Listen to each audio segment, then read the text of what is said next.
Patricia pulled her suitcase across the marble floor of the penthouse. She wasn't running. She wasn't crying. She wasn't throwing things or screaming or slamming doors. She was just walking. Calm, steady, done. The wheels of her suitcase made this low rumble that echoed through the entire space. It bounced off the high ceilings and the designer walls and the imported furniture and every single expensive thing that filled this place. That sound was louder than any argument they'd ever had. Behind her, Seo Jun stood in the middle of the living room. He was still wearing his dress shirt from the business meeting he'd just come from. The same meeting that made him 3 hours late to their anniversary dinner. His sleeves were rolled to his elbows. His tie was loosened. His jaw was tight, and his fists were clenched at his sides. Every part of him wanted to say something. Every part of him wanted to cross that floor, grab her hand, and tell her to stay. But he didn't move. He didn't call her name. He didn't stop her. Because somewhere deep down in the part of himself he'd been ignoring for months, he knew she was right. Patricia reached the front door. She paused. Her hand rested on the handle, and for a moment, Seo Jun thought she might turn around. He held his breath. But she didn't turn. She just spoke, and her voice was steady, almost gentle, which made it worse. "I can't keep loving someone who's never here, Seo Jun." Then she opened the door and walked out. The door closed behind her, softly, not a slam. That was what made it hit so hard. A slam would have meant anger. A slam would have meant there was still fire, still fight, still something left to burn. But a soft close meant she had already grieved this relationship while she was still in it. She had already mourned him while lying next to him in bed at night. She was already gone long before she packed that suitcase. Seo Jun stood there for a long time. The penthouse was so quiet he could hear the air conditioning humming through the vents. His phone buzzed on the kitchen island. Another notification. Another deal. Another thing that needed him. He didn't answer it. He walked to the floor-to-ceiling windows and looked down. He watched Patricia cross the driveway below. She loaded her suitcase into the trunk of her car. She didn't look up. She got in, started the engine, and pulled out. The taillights disappeared around the bend, and then she was gone. Now, to understand why this moment shattered Seo Jun, you need to understand who this man was. Park Seo Jun was the head of one of the most powerful Korean-American business empires in the country. Real estate, luxury hotels, tech ventures, and commercial development. His family's organization operated across some of the wealthiest cities in America, from Beverly Hills to Manhattan to Bellevue, Washington. People in the business world called his network the Syndicate because of how tight, how loyal, and how impenetrable his circle was. And because of his Korean heritage and the way he commanded every room he walked into, the streets and the boardrooms alike called him a mafia boss. But Seo Jun didn't deal in violence. He didn't deal in blood. His power came from money, strategy, influence, and the kind of loyalty that made powerful men follow him without question. He was 34 years old, sharp as a blade, disciplined in every area of his life. Except one. He was terrible at showing up for the woman he loved. And Patricia wasn't some woman who needed his money or his name or his penthouse. She was 28, a black woman with fair skin and natural curls she usually pinned up when she was stressed. She worked as an interior architect for high-end residential projects. She had her own career, her own income, her own ambition. She didn't fall for Seo Jun because of what he had. She fell for who he was at the beginning, the version of him who was present, who was attentive, who once drove 40 minutes just to bring her soup when she had a cold. But that version of Seo Jun had slowly disappeared behind conference calls, overseas trips, emergency board meetings, and a phone that never, ever stopped ringing. The anniversary dinner was just the final drop in a glass that had been overflowing for months. Patricia had made a reservation at a restaurant in Old Town Scottsdale. She'd gotten there early, lit candles on the table, ordered water and waited. 20 minutes passed, then 40, then an hour. The waiter came by for the third time, gently asking if she was ready to order. She smiled politely and said she was still waiting. She texted Seo Jun. He replied, 20 more minutes. 20 more minutes came and went, then 30 more, then nothing, no call, no update, just silence. After 2 hours, Patricia paid for her glass of water, left the restaurant, drove home, and started packing. Not out of spite, not out of drama, out of pure, bone-deep exhaustion. She was tired of being the only person who showed up for their relationship. Back in the empty penthouse, Seo Jun's phone buzzed again. This time it was Dowan, his right-hand man and most trusted advisor. He picked up. "Cancel everything tomorrow," Seo Jun said. Dowan was silent for a beat. All of it. Seo Jun hung up without answering. He sat down on the couch where Patricia used to fall asleep waiting for him to come home. Her perfume was still on the cushion. He pressed his palm against the fabric and closed his eyes. "Now let me ask you something real. Do you think not giving a partner or a spouse good time and attention is enough to end a relationship or marriage? I really want to hear you out on this. Please say your opinion in the comment. I will be waiting in the comment. Also go ahead and like the video. And if you're not subscribed yet, please go ahead and do so that you won't be missing good stories like this." Now let's continue. To understand the weight of what Patricia left behind, you need to see what they had before it all went wrong. 6 months before that night in Scottsdale, Seo Jun and Patricia met in the most unlikely place.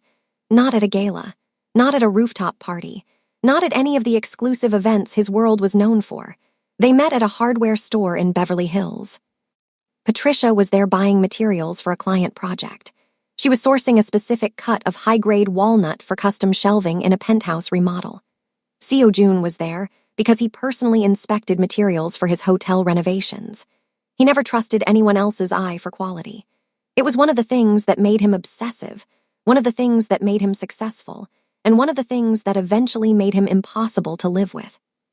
They both reached for the last walnut slab at the same time. Patricia looked at him, he looked at her, and she said without flinching, "You can have the next shipment. I was here first." Nobody talked to Seo Jun like that. Not his business partners, not his competitors, definitely not strangers in hardware stores. Dowan, standing behind him, looked like he'd swallowed a nail, but Seo Jun didn't get angry. He laughed. A real, genuine laugh, the kind that came from somewhere he didn't access very often. He let her have the slab, then he asked her to coffee to, as he put it, negotiate future lumber disputes. She said no. He came back the next day. She said no again. The third day, she finally said yes just to stop him from showing up. That coffee lasted 4 hours. What followed were the best 3 months of both their lives. Seo Jun showing up at her project sites with lunch, not fancy catered meals, just sandwiches from whatever spot was nearby. Patricia teaching him about architectural flow, about how the angle of a doorway could change the way a person felt when they entered a room, about how design was really about making people feel safe. He listened to her like every word was the most important thing he'd ever heard. And for a man who spent his days hearing billion-dollar proposals, that was saying something. There were late-night drives through the hills. A weekend trip to Napa Valley where Seo Jun turned off his phone for 48 straight hours, the only time he'd ever done that. Patricia cooking dinner in his kitchen while he sat at the counter and just watched her, not checking emails, not taking calls, just watching her move through his space like she belonged there. Patricia told her best friend Naomi on a phone call one night, "I think this one's different." Naomi, who lived in Austin and had watched Patricia go through her share of disappointing relationships, said, "A man that busy will always choose work, Patty. Just watch." Patricia didn't want to believe her, and for a while she didn't have to. But then the shift happened, slowly, like a tide pulling out so gradually you don't notice your feet are dry until the water's gone. 3 months in. The cancellations started. First it was small, 30 minutes late to dinner, then an hour. Then he missed her gallery opening entirely, the one where her design work was being featured for the first time, the one she'd talked about for weeks. He called afterward and said, "Something came up, I'm so sorry." Something always came up. Entire weekends vanished. Business trips to Manhattan, meetings in San Francisco, calls with investors in Palo Alto that couldn't wait. He always apologized. He always sent flowers. He once sent a $12,000 bracelet with a handwritten note that said, "I'm sorry. Next weekend is ours." But when next weekend came, he was in a meeting that ran long, and next weekend became the weekend after that, and then the one after that, until the promise became meaningless. Patricia never asked for the gifts. She stopped opening the boxes. They stacked up on the dresser like little monuments to his absence. What she wanted was him on the couch on a Tuesday night, watching bad reality TV, eating takeout, asking about her day. She wanted ordinary, but he kept offering her extraordinary things as substitutes for the only thing that mattered, his presence. One night, about a month before she left, Patricia sat alone in the Scottsdale penthouse. It was almost midnight. Seo Jun was on a call in his home office. She could hear his muffled voice through the wall, sharp and commanding. She sat on the couch scrolling through her camera roll. Every picture of them together was from the first 2 months. After that, it was just photos of rooms she'd designed. Beautiful, empty rooms. The pattern hit her hard. She started crying. Not loudly, not dramatically, just quiet tears rolling down her face, the kind that come when you're not sad anymore, when you're just tired. She wiped her face, put down her phone, and whispered to no one, "I can't do this anymore." 3 days after Patricia left, Seo Jun looked like a man coming apart at the seams. He hadn't slept properly. He was showing up to work but not really present. Dowan noticed. The staff noticed. Everyone noticed, but nobody said a word because you didn't question Seo Jun when his jaw was set like that. The person who finally did was his younger sister, Minji. She flew in from the family home in Bellevue, Washington, took one look at him sitting behind his desk staring at nothing, and said, "You look terrible." He said he was fine. She sat down across from him and folded her arms. "You lost her, didn't you?" He didn't answer, which was the answer. Minji was quiet for a moment, and then she said something that cut deeper than anything Patricia had said on her way out. Dad did the same thing to Mom, and Mom stayed, but she was never happy, not really. She smiled for us. She kept the house running. She was there at every dinner, but her eyes were somewhere else. Do you want Patricia to stay and be unhappy, or do you want to become someone worth staying for? Seo Jun told her it wasn't that simple. His empire required him. Thousands of jobs depended on his decisions.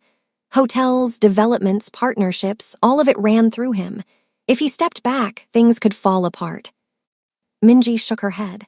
Then maybe you need to build something that doesn't fall apart the second you take a day off. Because right now, your business is a machine, but you're not, and neither is she. She left his office after that. He sat there for another hour, her words bouncing around his skull like a rock in a tin can. Meanwhile, Patricia was in Austin, Texas. Naomi had picked her up from the airport, taken her suitcase without asking any questions, and put her in the guest room. For the first 3 days, Patricia mostly slept. Not because she was lazy, because grief is exhausting and leaving someone you love takes everything out of you, especially when you know you made the right choice, but the right choice feels like cutting off your own arm. On the 4th day, she got up, showered, put on real clothes, and told Naomi she needed to work. She picked up a few freelance interior architecture projects around Austin. She set up her laptop at a local cafe and started sketching. Halfway through a living room layout, she stopped. She stared at the page. She'd drawn the penthouse in Scottsdale, the exact layout down to the placement of the windows. She tore the page out, crumpled it, and threw it in the trash. On day 5, Seo Jun texted her, "I know I don't deserve a response, but I need you to know that I hear you." Patricia read it. She didn't reply. The next day, another text. "I'm not asking you to come back. I'm asking you to tell me how to be better." She read that too. She typed a response, stared at it, deleted it, put her phone face down on the table and pressed her palms against her eyes. Naomi sat down next to her and said, "You did the right thing, Patty." Patricia whispered, "Then why does the right thing feel like I'm drowning?" While Seo Jun was fighting a war inside himself, a different kind of war was starting outside. A rival investor named Victor Harlan was making moves against Seo Jun's empire. Victor was old money, East Coast elite, with connections stretching back generations. He'd started quietly acquiring properties and shares adjacent to Seo Jun's holdings, positioning himself for a hostile takeover of Seo Jun's flagship hotel in Manhattan. Dowan flagged it during a briefing and told Seo Jun the situation was escalating fast. The old Seo Jun would have dropped everything, flown to New York, gone to war, but this time he hesitated. He looked at his phone, still no reply from Patricia.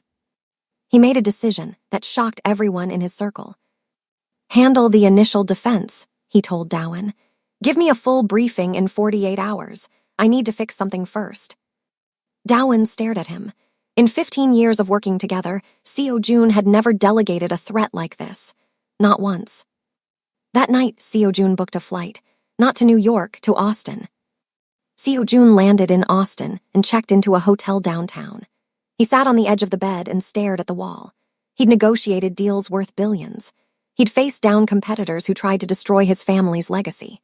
He'd commanded rooms full of the most powerful people in the country without breaking a sweat. But right now, he had no idea what to say to the woman he loved, because every script in his head sounded like a negotiation tactic, and Patricia wasn't a deal to be closed. She was a person who'd asked for something simple, and he'd failed to give it. He called Minji. She picked up on the second ring like she'd been waiting. "I'm in Austin," he said. "Good, what's your plan?" "I don't have one." Minji laughed softly. "Perfect, don't show up with a speech. Show up with the truth, even if the truth makes you look weak, especially if it makes you look weak." Seo Jun found out where Patricia was working through a mutual acquaintance, a designer they both knew from the Beverly Hills circuit. He didn't send someone to track her down. He didn't use surveillance or money or power. He asked, and someone told him she'd been working out of a cafe near South Congress. He showed up the next morning. When he walked through the door, Patricia was sitting at a corner table with her laptop and a stack of sketches. She was wearing a cream-colored sweater with her curls pinned up, the way she did when she was deep in work. She looked up when the door chimed, expecting a barista or a stranger. Instead, she saw him. Her face went through 5 emotions in 2 seconds. Shock, pain, longing, anger, and then a careful blankness, a wall going up to protect everything underneath. "What are you doing here?" she asked. Seo Jun stood there, no bodyguard, no Dowan, no armor. Just him in a simple jacket, looking more uncertain than she'd ever seen him. "I didn't come to convince you of anything," he said. "I came to listen, because I realized that in 2 years, I did all the talking and none of the hearing." Patricia stared at him for a long moment. Something in his voice was different, not the polished, measured tone he used in boardrooms, something raw, unfinished. "Sit down," she said. He sat, and they talked, really talked. For the first time in months, there was no phone buzzing between them, no assistant calling with emergencies, no deal waiting in the background, just 2 people who loved each other sitting across a table covered in sketches and coffee cups. Patricia told him everything, how she felt invisible in their relationship, how the gifts started to feel like receipts for time he never intended to give, how she began wondering if she was just another acquisition, something he obtained and then stopped maintaining because there was always something newer, bigger, and more urgent. That last part hit Seo Jun like a freight train. His eyes actually watered. And he looked away because he was not a man who showed that kind of vulnerability in public. He swallowed hard and said, "You were never something I acquired. You were the only thing in my life that felt real." Patricia leaned forward. "Then why did you treat our time together like it was optional?" He opened his mouth and then closed it. He didn't have an excuse. He didn't have a good reason. The honest answer was that he'd spent his entire adult life believing that his value came from what he built, what he controlled, what he managed. And somewhere along the way, he'd started treating his personal life the same way he treated business, something that could be rescheduled. He said that out loud, all of it. No polish, no spin, just the ugly truth. And that honesty, the absence of excuses, was what made Patricia believe him for the first time in months. But she didn't take him back. "I believe you love me," she said quietly. "I've never doubted that, but love without presence is just a nice idea, and I can't live inside a nice idea anymore." She told him she needed to see change, not hear about it, not read about it in a text. She needed real, sustained, uncomfortable change, the kind that costs something, the kind that actually restructures your life and not just your words. Seo Jun nodded. He didn't argue. He didn't beg. He accepted her boundary, and that acceptance, that respect for what she needed, was the first real sign of growth he'd shown. He stood up to leave, and as he reached the cafe door, his phone rang. Dowan. He answered, and what he heard made his stomach drop. Victor Harlan hadn't just gone after the Manhattan hotel. He was now targeting property portfolios in Palo Alto and a tech venture in Seattle. This wasn't a business play anymore.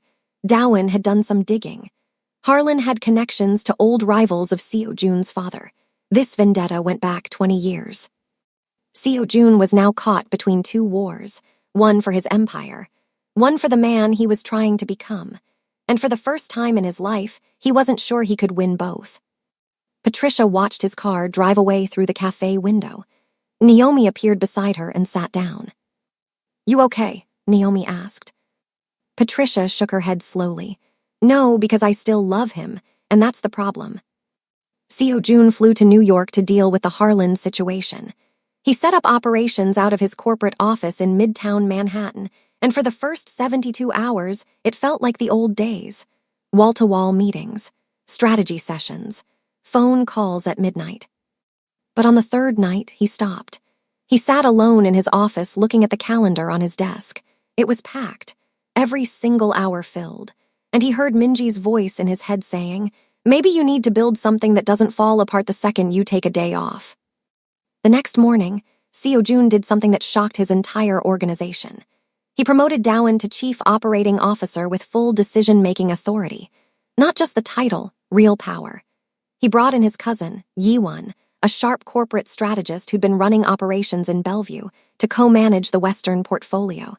He assembled a senior leadership team and for the first time in his career, gave them room to lead. His longtime advisor, Mr. Kang, a man who'd served Seo Jun's father before him, pulled him aside. "Your father ran everything himself. That's what made him powerful." Seo Jun looked at him and said, "My father died at 58 from a heart attack at his desk with nobody beside him. I'm not doing that." Mr. Kang had nothing to say to that. Meanwhile, Seo Jun studied the Harlan situation with fresh eyes. Victor Harlan was old money, connected, and patient. He'd spent over a decade building toward this moment. His father had been outmaneuvered by Seo Jun's father in a massive real estate deal in San Francisco years ago. The Harlan family lost millions and nearly went bankrupt. Victor had never forgiven. He'd never forgotten. He'd simply waited. Seo Jun met Victor face-to-face at a business forum in Midtown. Victor was polished, dressed perfectly, smiling that kind of smile that never reaches the eyes. "Your father was brilliant, I'll give him that," Victor said, sipping his drink.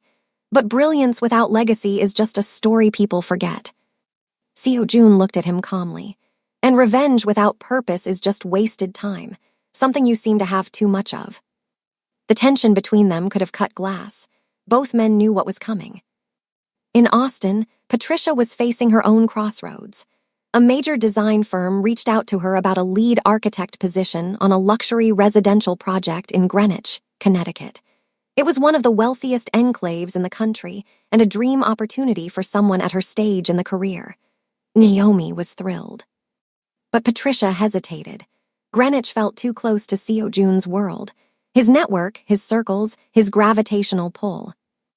Naomi shut that down fast. "Girl, you cannot avoid an entire state because your ex does business nearby. This is your career. This has nothing to do with him. Take the job." Patricia took the job. What she didn't know was that her new client for the Greenwich project was an older woman named Catherine Harlan, Victor Harlan's mother. Patricia had absolutely no idea about the connection. Catherine was warm, elegant, recently widowed, and immediately drawn to Patricia's design sensibility. "You design spaces that feel like they have a soul," Catherine told her during their first meeting. "Most architects just give me walls." Patricia smiled, not knowing she just walked into the center of a storm. Back in Manhattan, Seo Jun was going through Patricia's social media late one night. She'd posted a photo of a mood board for a new project. The location tag said Greenwich, Connecticut. His hands went still on his phone. Greenwich, that was Victor Harlan's territory, his family's roots. Something about this felt wrong, but he couldn't put his finger on it yet. Patricia settled into the Greenwich project and quickly found that Catherine Harlan was one of the best clients she'd ever worked with. The woman had taste, patience, and a genuine interest in the creative process. She invited Patricia for tea after meetings, told stories about her late husband, the family's history in real estate, and her son Victor, whom she described with a complicated sadness. "He's so consumed with the past that he's forgotten how to live in the present," Catherine said one afternoon, staring out the window of her estate. Patricia felt something twist in her chest. Those words could have been about Seo Jun 6 months ago. She almost said something but held back. Victor Harlan showed up at his mother's estate a few weeks into the project. He met Patricia casually, and she found him polished and pleasant, surface-level charming. But during their conversation, he picked up on something she mentioned in passing about having connections to the Korean business world. She didn't specify. She didn't need to. Victor filed it away like a card in a deck. He did his research that night. It took him less than 20 minutes to confirm that Patricia was Park Seo-jun's ex-girlfriend. Victor was smart enough not to go after Patricia romantically. That would have been obvious and clumsy. Instead, he started leveraging their professional proximity as a psychological weapon.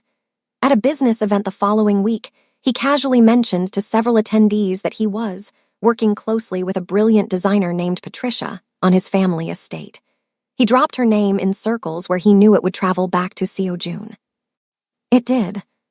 When the information reached Seo Jun, he called Dowan immediately. "Is Harlan using her?" Dowan investigated and reported back within 24 hours. "She doesn't know about the connection between Harlan and us. She took a legitimate job through a legitimate firm, but Harlan definitely knows who she is now, and he's using the association to get under your skin."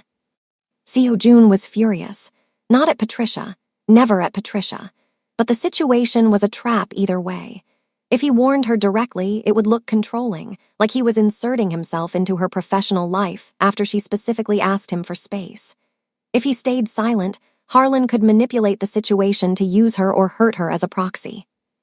He chose a middle path. He called Minji. "I need you to reconnect with Patricia," he said. "Naturally, like you're just catching up." Minji paused. "Is she in trouble?" "She might be, and she doesn't even know it." Minji texted Patricia casually, saying she was in the area and would love to grab dinner. Patricia was surprised, but glad to hear from her. They'd gotten along well when Patricia and Seo Jun were together, and Patricia had always liked Minji's bluntness. They met at a restaurant in Greenwich. Halfway through dinner, Minji carefully asked about the project and the client. When Patricia mentioned the Harlan name, Minji's expression changed just slightly, a flicker, barely visible, but Patricia caught it. "Patty," Minji said slowly, "I'm going to tell you something, and I need you to hear it as a friend, not as Seo Jun's sister." Minji told her the big picture, the rivalry, the vendetta, Victor Harlan's years-long campaign to dismantle Seo Jun's business empire, and the fact that Patricia's proximity to the Harlan family could be used as leverage. Patricia sat back in her chair. She wasn't scared. She was angry, not at Minji, not even at Harlan yet. She was angry at the universe for constantly pulling her back into Seo Jun's orbit when she was trying to build something entirely her own. The next day, Patricia went back to the Harlan estate for a scheduled meeting about the design plans. Victor was there. He greeted her with his usual polish, made small talk about the project, and then, once Catherine left the room, he changed.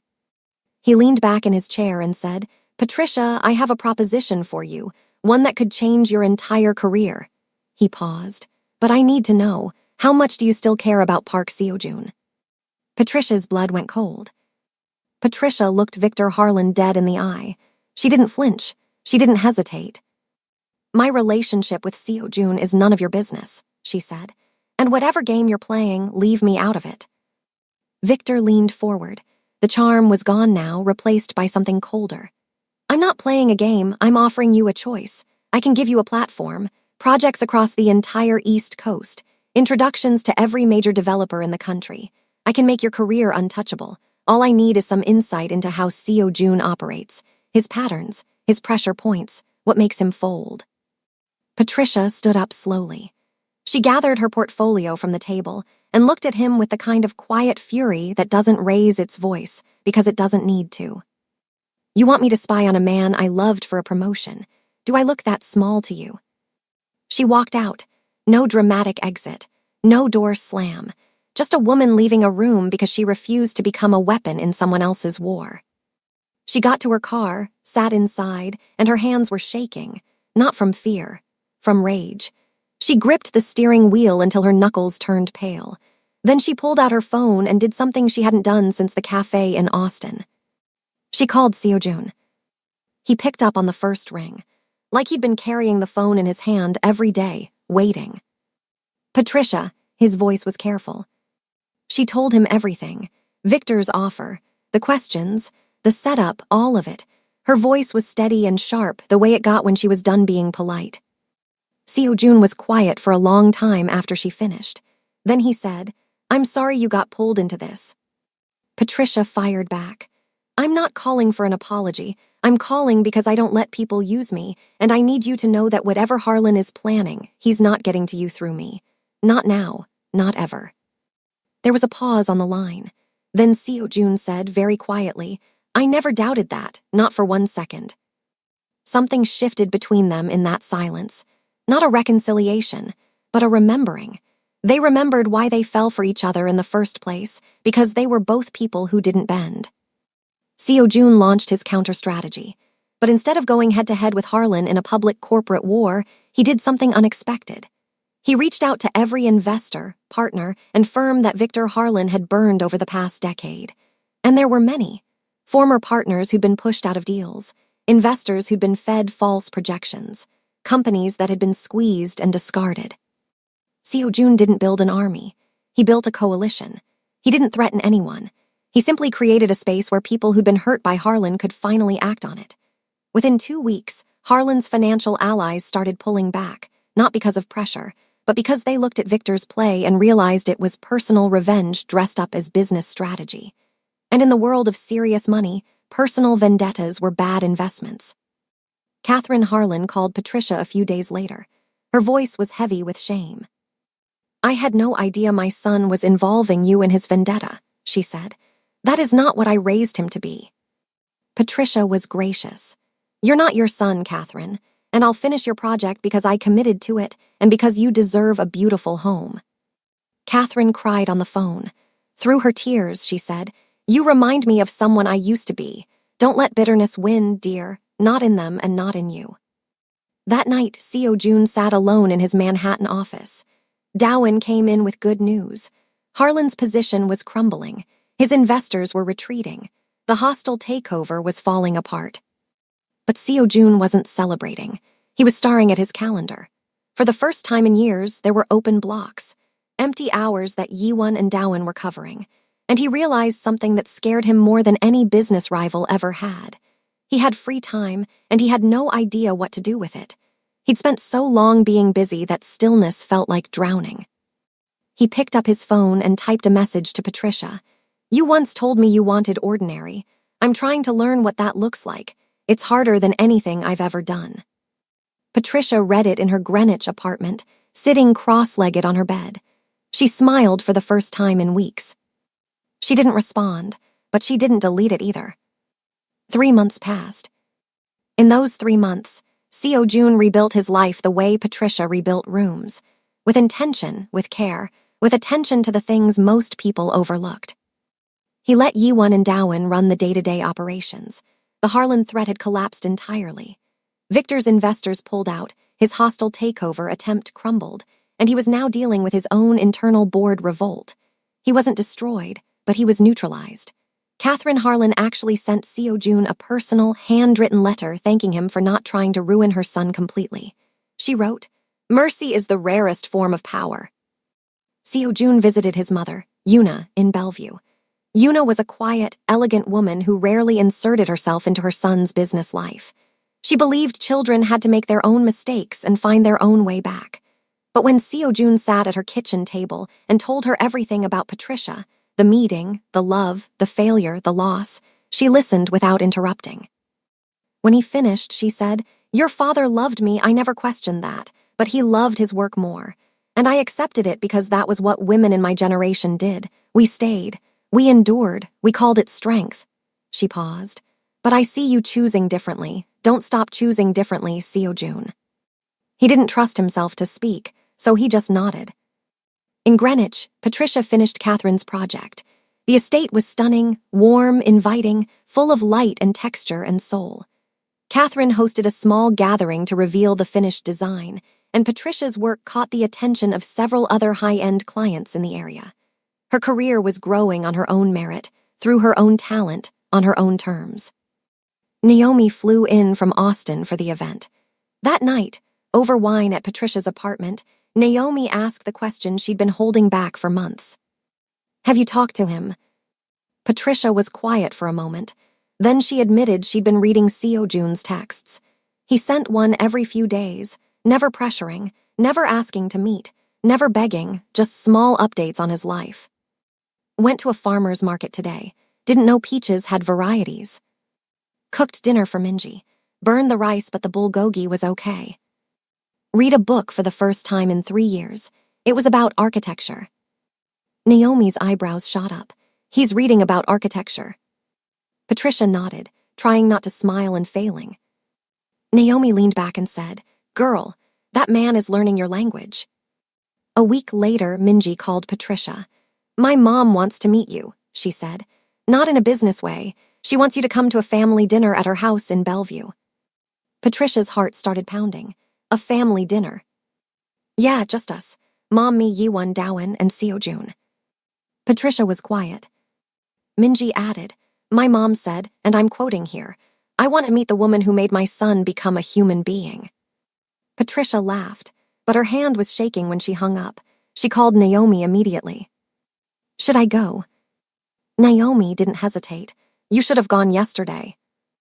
Patricia flew to Bellevue. Yuna's home wasn't what she expected. It wasn't a mansion. It was a beautiful house, well-kept and warm, filled with family photos and the smell of Korean food. Yuna greeted Patricia at the front door, took both of her hands, held them, and said in accented English, "My son has good taste in one thing, at least." Patricia laughed, and just like that, the tension in her chest loosened. Seojune was in the kitchen, helping cook, sleeves rolled up, no suit, no tie, no watch, no armor. When he heard Patricia's voice in the hallway, he turned around. When he saw her standing there in the doorway, he froze. She froze too. The entire room held its breath. He said, "You came." She said, "Minji's very persuasive." He laughed, that same real laugh from the hardware store, the one that had made Dowan look like he'd seen a ghost. They didn't rush anything. They sat at the dinner table with Minji, Yuna, Yiwon, and Dowan. They ate together. Seojune served his mother first, then Patricia, then everyone else. His phone was not on the table. It was not in his pocket. It was in another room. Patricia noticed. She didn't say anything, but she noticed. After dinner, they stepped out onto the back patio. The Bellevue skyline was soft and glowing in the distance. Patricia said, "You're different." He said, "I'm trying to be." She shook her head. "No, you are different. I can feel it." Seojune turned to face her fully. "I'm not going to promise you I'll be perfect. I'll still mess up. I'll still work too much sometimes. I'll still forget things. But I can promise you this. When you're talking to me, I will be there. Not just standing in front of you, all the way there. Because I spent the last 3 months learning how to sit still, and the only person I want to sit still with is you." Patricia's eyes filled with tears. She blinked them back, but one escaped down her cheek. She whispered, "That's all I ever wanted." They didn't kiss, not yet. Patricia reached out and took his hand. He wrapped his fingers around hers and held on like it was the most important thing he'd ever touched. She said, "We start over, completely. No penthouse, no empire talk. You take me on a real date. Tuesday night, somewhere regular." He nodded, "Tuesday." Then she looked him in the eye and said, "And Seojune, if your phone rings during that date, I'm walking out again. And next time I won't come back." He met her gaze and said, "Next time there won't be a phone to ring." Tuesday night, downtown Bellevue. A small Korean-owned restaurant with wood tables and warm lighting and a handwritten specials board near the register. No VIP reservation, no private room, no security detail waiting outside, just a regular booth near the window. Seojune was wearing jeans and a simple button-down. Patricia was in a sundress with her curls down, falling around her shoulders the way they did when she wasn't stressed, when she wasn't bracing herself against the world. They looked like any other couple. He asked about her projects. She told him about a new residential commission in Aspen, Colorado, her biggest solo project yet. A private home for a tech executive who wanted something that felt like a retreat, not a showcase. Her eyes lit up when she described the mountain views she was designing around, the way she wanted the house to feel like it was part of the landscape rather than sitting on top of it. Seo-jun listened. Not the polite listening he used in meetings, the kind where he was already 3 steps ahead. Real listening. He asked questions, specific questions. He remembered details she'd mentioned months ago about material preferences and design philosophies. She noticed, and it made her chest ache in a good way. She asked about his work.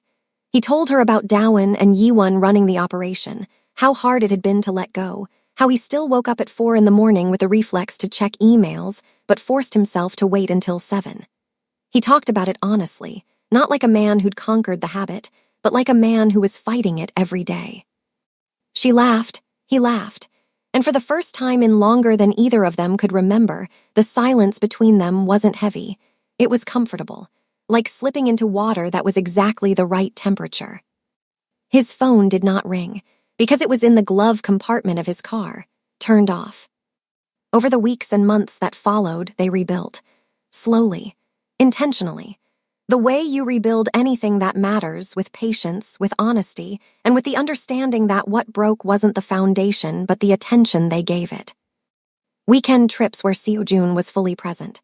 Hiking in Sedona, where he complained about the heat and she took pictures of every red rock formation they passed. A food festival in Portland, where they ate too many dumplings and he admitted he couldn't handle the spice level of a chili booth, which she never let him live down.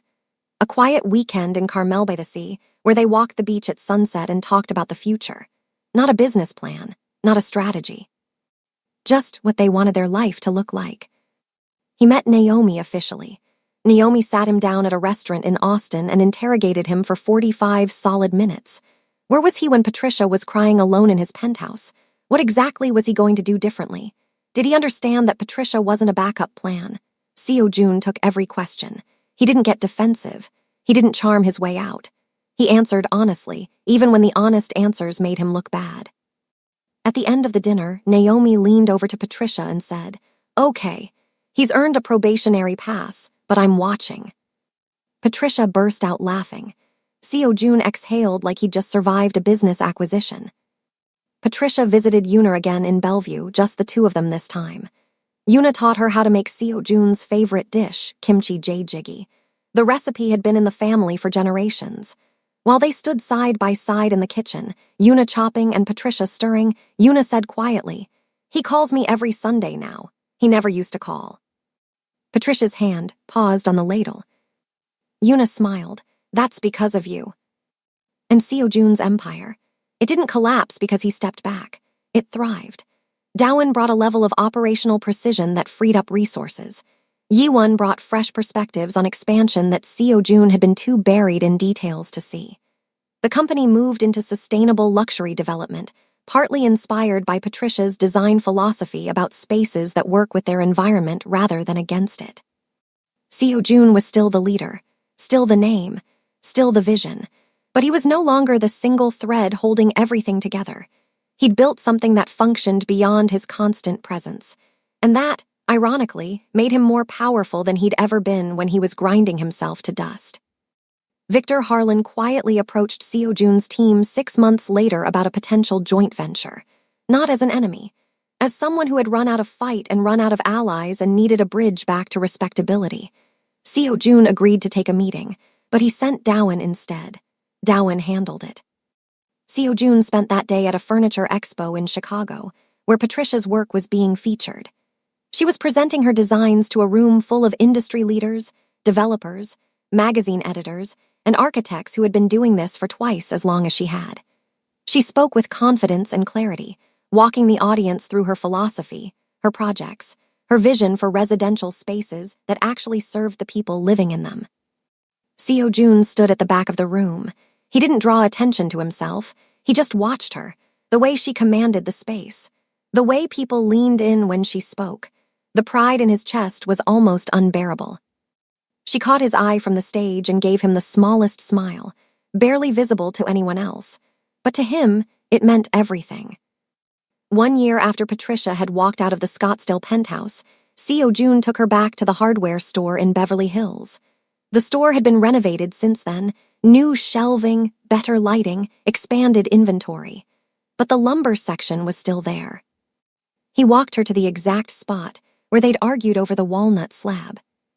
"You brought me to a hardware store," Patricia said, laughing. "Again." "I brought you to where it started," he said. Then he reached into his jacket, not a ring box, a key, a single key on a simple keychain. Patricia looked at it. "What's this?" "A house," he said. "Not a penthouse, a house in Bellevue, near my mom, with a design studio built into the east wing." He paused. "I had Yi-Won find the land, but I want you to design the rest. Our home, together, only if you want to." Patricia took the key.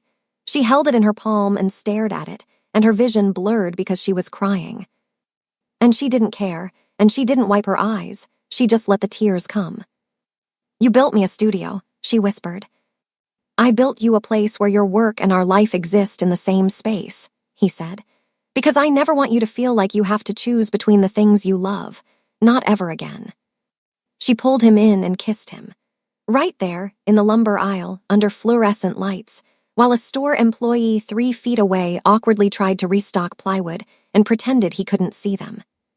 6 months later, the house was finished. Patricia designed every inch. The living room had a wall covered in framed photographs, their trip to Sedona, the food festival in Portland, Yuna's dinner table, Naomi's birthday party, the furniture expo in Chicago. A timeline of their second chance. It was a Tuesday night. June was home by 6. He was in the kitchen, cooking, badly. The garlic was burning, and he was frowning at a recipe on the counter like it had personally offended him. Patricia was in her studio, sketching plans for the Aspen project. She heard a small crash, something that sounded like a spatula hitting the floor, followed by a word in Korean she was pretty sure was a curse. She smiled, set down her pencil, and walked into the kitchen. He was standing at the stove with sauce on his shirt, holding a wooden spoon like he wasn't sure what it was for. She leaned against the doorframe and laughed. He looked up at her, and despite the mess, despite the burning garlic, despite the chaos on every counter, he grinned. She said, "You know, I almost didn't come back." He set down the spoon. "I know." "What would you have done?" He walked over to her. He took her face gently in both hands, sauce-stained fingers and all, and looked at her the way he looked at her that first day at the hardware store, like she was the most unexpected and important thing he'd ever found. "I would have kept trying," he said, "every day until you either came back or told me to stop." He paused, "and even then I probably wouldn't have stopped." She leaned into his hands, her eyes closed. She breathed.